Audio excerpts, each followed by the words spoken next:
सम्मान। और बड़ों का अपमान करोगे तो आपको भी जिंदगी में मिलेगा। तुम्हें अपमान चाहिए कि सम्मान? तो माता पिता का क्या करना है? बड़ों का क्या करना है? सबका क्या करना है? सबका रेस्पेक्ट, रेस्पेक्ट फॉर ऑल, सबके लिए रेस्पेक्ट। ठीक है, तो ये बातें बताइए आपको। अभी आपको कुछ और बात बताऊं, उससे पहले हमारे मौलाना साहब भी आए हुए हैं। मैं चाहूंगा हमारे मौलाना साहब जो बहुत ही विद्वान हैं और हमारे बीच में आए हैं, एक बार मौलाना साहब का एक बार सबकी ओर से फिर से जोरदार अभिनंदन। और मैं चाहूंगा एक बार सबको अपने आशीर्वाद दें। वो भी बच्चों को, बड़े भी हैं, बच्चे भी हैं, गांव वाले भी हैं, शहर वाले भी हैं, सबको अपने आशीर्वाद से अनुग्रहित करेंगे। दानिश साहब को हम आमंत्रित करते हैं, आइए।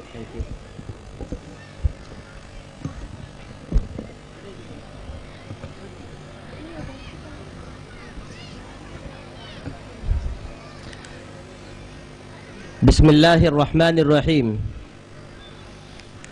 अश्वमा शुगमहदेव दत्तम जगतपति असेना सदुधम नमष्टयशु गुराणविता अस्माल्लाम इल्ले मित्रा वरुणा दिव्यानि धत्ता इल्लल्ले वरुणे राजा पुनर्दुदा हया मित्रो इल्लाम इल्लल्ले मित्रस्ते जस्कामहा होतार्मिन्द्रो महासुरिन्द्रः अल्लो जयेष्ठम परमं ब्रह्मणम अल्लाम अल्लो जयेष्ठम परमं ब्रह्मणम अल्लाम अल्लो रसूल मोहम्मद रका बरसे अल्लो अल्लाह महा। शहरे इटावा की उस तारीखी ज़मीन पर बैठे यानी कि नुमाइश ग्राउंड में तमाम हिंदू और मुस्लिम, सिख और ईसाई भाइयों और बहनों, साल में एक मर्तबा, दो मर्तबा इस ग्राउंड में मेले के बहाने तमाम लोगों का आना जाना होता है और गंगा जमनी तहजीब को देखने का मौका मिलता है। आज इटावा शहर के तमाम लोगों के लिए पूरी दुनिया के उस मारूफ, उस मशहूर योगी बाबा, जिनको लोग बाबा रामदेव साहब के नाम से जानते हैं, हम अपने वतन, हम अपने जन्मभूमि शहर इटावा में देखते हुए परमेश्वर से इस बात की प्रार्थना करते हैं कि या तो युयम भुवम देवा स्वान शहवतरणुरता, कि आज बाबा रामदेव को हमने अपने सामने देखने का ये खूबसूरत मौका पाया है। परमेश्वर हमें हमारी जिंदगी में माओं के बीच में, भाइयों के बीच में, बच्चों के बीच में दोबारा से मौका दे कि हम एक इस शक्ति को दोबारा से देखने पाएं, क्योंकि पूरी की पूरी दुनिया इस बात को जानती है कि आप सिर्फ और सिर्फ इस नाम से मशहूर थे कि आप लोगों को योग सिखाते हैं। योग हर धर्म के अंदर मौजूद है। योग सामवेद के अंदर, ऋग्वेद के अंदर, अथर्ववेद के अंदर और ऋग्वेद के अंदर, भागवत गीता के अंदर, मनुस्मृति के अंदर, वाल्मीकि रामायण के अंदर, श्री शिव महापुराण के अंदर, हर जगह पर आपको मिलेगा। कुरान के अंदर भी आपको योग मिलेगा। और फिर इसके बाद में प्रॉफिट मोहम्मदुर रसूलुल्लाह सल्लल्लाहु अलैहि वसल्लम ने सारी दुनिया के लोगों को जो 5 मर्तबा नमाज पढ़ने का हुक्म दिया है, उसके अंदर भी आपको योग मिलेगा। सुबह उठने का योग मिलेगा, फजर की नमाज के अंदर अलग योग मिलेगा, जोहर की नमाज के अंदर अलग योग मिलेगा। योग कोई नई शिक्षा नहीं है, ये एक ऐसी शिक्षा है जिसको छुपा दिया गया था, लेकिन परमेश्वर ने भारत की जमीन के ऊपर एक ऐसे पूत को पैदा किया है जिसको दुनिया बाबा रामदेव के नाम से जानती है। इन्होंने ऐसा योग दिया, पूरे भारत को दिया, पूरी दुनिया को दिया, विदेशों के अंदर जाकर दिया। मैं कुछ साल पहले भारत से बाहर एक यूनिवर्सिटी के अंदर लेक्चरर था, यूनिवर्सिटी के अंदर पढ़ाता था। मुझे उस मौके पर पता चला कि आज बाबा रामदेव का इस कंट्री के एयरपोर्ट के ऊपर ट्रांजिट है, वो इस कंट्री के अंदर नहीं आ पाएंगे। मैं उसी कंट्री के अंदर था, दिल के अंदर बहुत तमन्ना पैदा हुई कि किसी तरीके से उनसे हाथ मिला लूं, किसी तरीके से उनसे मुसाफा कर लूं। मेरे प्यारे दोस्तों, आज परमेश्वर ने मेरी उस सोच को साबित कर दिया और हमें और बाबा रामदेव को एक मंच के ऊपर बिठा दिया। मैं इस मौके पर तमाम के तमाम लोगों से कहना चाहूंगा, बाबा रामदेव जिंदाबाद, बाबा रामदेव जिंदाबाद। और फिर इसके बाद दुनिया जानती है कि ये एक योग सिखाने के अच्छे मास्टर हैं और बड़ों को अलग, बच्चों को अलग और सारे के सारे लोगों को अलग अलग तरीके बताते हैं। और आज हम इस बात को देखते हैं कि बाबा रामदेव जी जिस मुद्दे को लेकर खड़े हैं कि 400 लाख करोड़ भारत का धन जो विदेशों के अंदर छुपा कर रखा गया है उसको भारत के अंदर लेकर आया जाए, ताकि भारत हमारा जो चौथे नंबर पर है ये भारत पहले नंबर पर आ जाए। मेरे प्यारे दोस्तों, इस आवाज के अंदर हम सारे के सारे लोगों को जुड़ना होगा, हिंदू को भी जुड़ना होगा, मुसलमानों को भी जुड़ना होगा और इस भारत को नंबर 1 पर लाना होगा। मैं बहुत शुक्रगुजार हूं बाबा रामदेव जी का कि उन्होंने मुझे, क्योंकि मैं सुनने के लिए आया था, मेरे पास दावत पहुंची थी, मैं बहुत शुक्रगुजार हूं और कहना चाहूंगा कि चतुर्भी भिरार तिरर भिर देवा करिक्ष्या में कलिक्ष्यम, परमेश्वर आपको आगे की तरफ बढ़ाए, आपकी उम्र को लंबा करे और परमेश्वर सारी भारत के ऊपर ही नहीं बल्कि सारी दुनिया के ऊपर हमारे बड़े भाई बाबा रामदेव जी की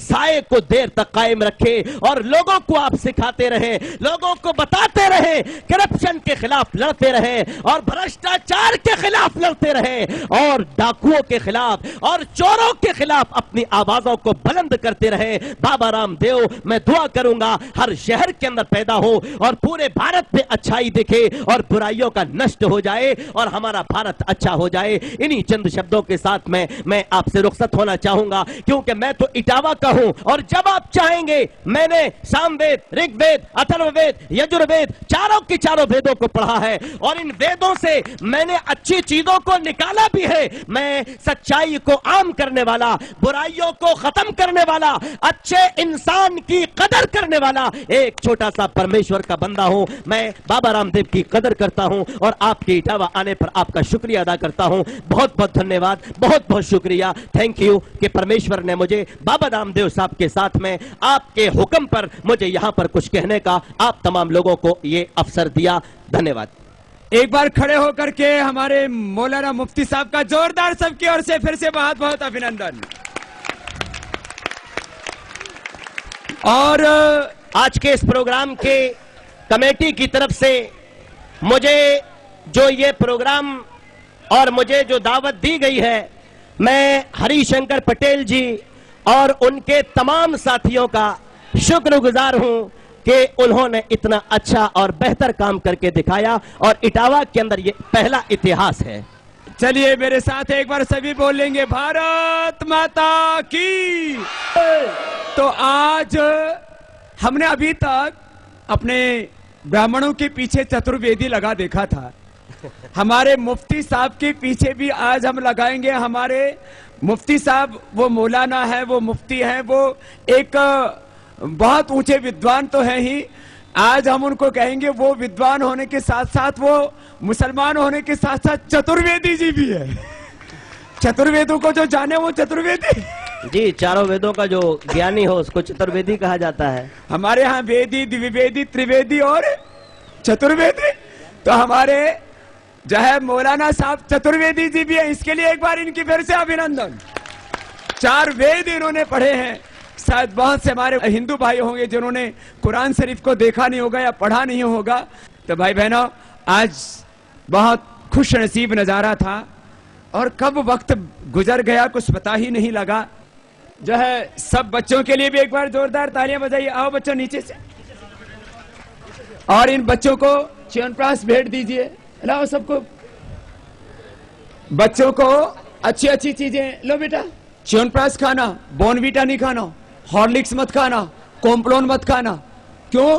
क्योंकि वो विदेशी सामान है, विदेशी हेल्थ टॉनिक नहीं खाना, ये स्वदेशी हेल्थ टॉनिक है। च्यवनप्राश खाओ, सेहत बनाओ। जाओ बेटा। और योग करना, जो योग नहीं करेंगे तो उनको फिर च्यवनप्राश से ताकत नहीं मिलेगी। योग करोगे ना? हाँ। इन बच्चों के लिए एक बार जोरदार तालियां तो बजाइए।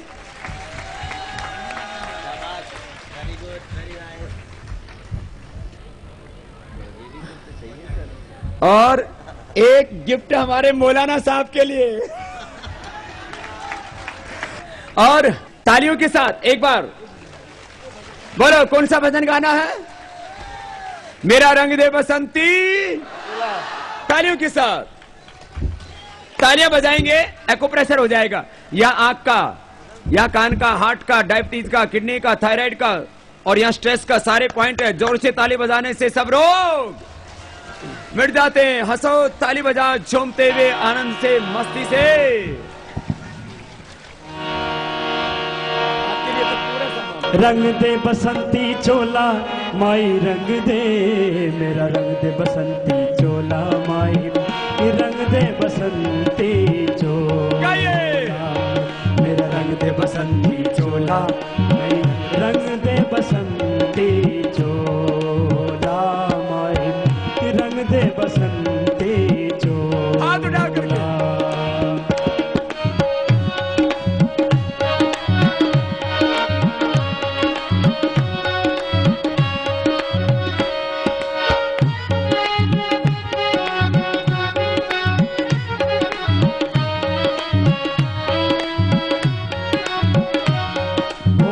चोले को बहन शिवाजी खेले अपनी जान पे। सबको गाइड। जिस चोले को बहन शिवाजी खेले अपनी जान पे, जिसे बहन झांसी की रानी मिट गई अपनी आन पे। आज उसी को पहन के निकला, आज उसी को पहन के निकला हम मस्तों का टोला। मेरा रंग दे बसंती चोला माई, रंग दे बसंती चोला।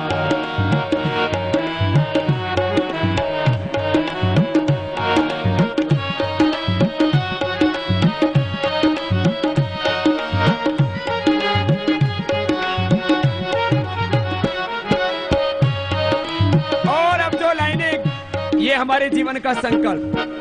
दम निकले इस देश की खातिर बस इतना अरमान है, एक बार इस राह पे मरना 100 जन्मों के। चलो हाथ उठा करके गाओ। दम निकले इस देश की खातिर बस इतना अरमान है, ओ दम निकले इस देश की खातिर बस इतना अरमान है। एक बार इस राह पे मरना 100 जन्मों के समान है। एक बार इस राह पे मरना 100 जन्मों के समान है। देख के वीरों की कुर्बानी, देख के वीरों की कुर्बानी, अपना दिल भी डोला। मेरा रंग दे बसंती चोला माई, रंग दे बसंती